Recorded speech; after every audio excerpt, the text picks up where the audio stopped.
Hey guys, happy Thursday. I'm recording this on Wednesday where it is currently snowing, so that kind of stinks because I thought we were done with winter, but apparently not.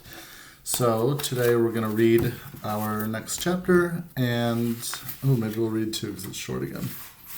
Yeah, I think we're going to read two. So we'll read two chapters and we'll go over today's plan and then, you guys will be good to go. All right, so chapter 11. Carmen desperately kicked her legs and spun her arms. She stretched out her neck to try to get her head back above the goo, but the molasses was like quicksand. The more she flailed, the deeper she sank. Beneath the surface, claws of metal raked into her legs, splitting open her flesh. She felt her blood spill out, gushing into the swirling river that was carrying her away. It was no use struggling, she realized. The molasses was too strong, too powerful. How did she think she could fight back? The force of the flood pushed her forward. She somersaulted into the muck. She gagged and coughed, struggling to breathe through her molasses-clogged nose and mouth. No, she couldn't fight this. It was impossible. Soon there was only darkness and pain. Ooh, the printer's going off next to me, sorry. And then a voice in her head, just a whisper at first. Hold on. It got louder. Hold on. Papa? Was he here with her? No, it was just his voice, calling out to her. He was telling her what she needed to do. By the time Carmen was all alone in the raging flood, it would be up to her to keep herself afloat. And she would not give up. Not without a fight. She somehow managed to straighten her body. She let herself sink down until her feet touched the solid ground. Then she pushed off, propelling herself up through the goo. Her head broke through the surface. She managed to take a breath before she sank down again. Hold on. Down and up she went, over and over again. The fourth time she came up, she managed to open her burning eyes for just a few seconds. Long enough to see an empty wooden crate floating by her. Long enough to reach out for it.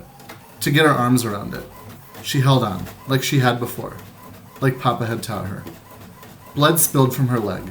Her heart slowed. The world became blurred. Sounds faded, but she didn't let go. Not until the man found her washed up next to a smashed house and pried her arms away. They wiped the molasses from her nose and lifted her up. Sirens wailed. Voices called to her, but Carmen felt very far away from the north end. In Carmen's mind, she was with Papa, and she didn't want to leave him. Chapter 12, 3 days later, January 18th, Boston City Hospital. Hello? Are you awake? Carmen's eyes opened. A woman was holding her hand. Was it Mrs. Grasso? No, this woman was very young, with red hair and freckles. She was wearing a white cap. A nurse, Carmen realized. Hello, darling, the nurse said, her Irish accent tickling Carmen's ears. I knew you were waking up. Carmen looked around. A pink curtain surrounded her bed. She was in a hospital. She tried to sit up, but her leg throbbed in pain. Carmen sucked in her breath. Don't fuss too much, love, the young nurse said. You have quite a wound on your leg. Lost yourself quite a lot of blood. Doctor stitched you up, though. You'll be running around soon enough. How long have I been here? Carmen asked. Her voice was scratchy. The nurse fluffed Carmen's pillow and straightened her blanket. 3 days. 3 days? How is that even possible? Carmen lay back as the nurse took her pulse. You're in good shape, she said, compared to some of the others. Who would have ever thought that a molasses tank could explode like that? The whole waterfront is gone, you know. They're going to be cleaning up for months. Carmen's mind was clearing. It was all slowly coming back to her. The shattered tank, the raging river of molasses, the bodies floating by. Carmen sat up and gasped. Tony, she blurted out. What happened to Tony? Who? The nurse said. My friend, my best friend. Just then someone called from the other side of the room. Nurse, we need you here. Don't you worry, love, the nurse said to Carmen. You rest now. I'll be back. And then she disappeared through the curtains, leaving Carmen all alone. But she wasn't alone for long. Carmen heard them before she saw them. I want to see her first. No, me. You pushed me. Did not. A stampede of little footsteps clattered across the tile floor. The curtains flew open, and the 3 littlest Grasso kids swarmed around her bed.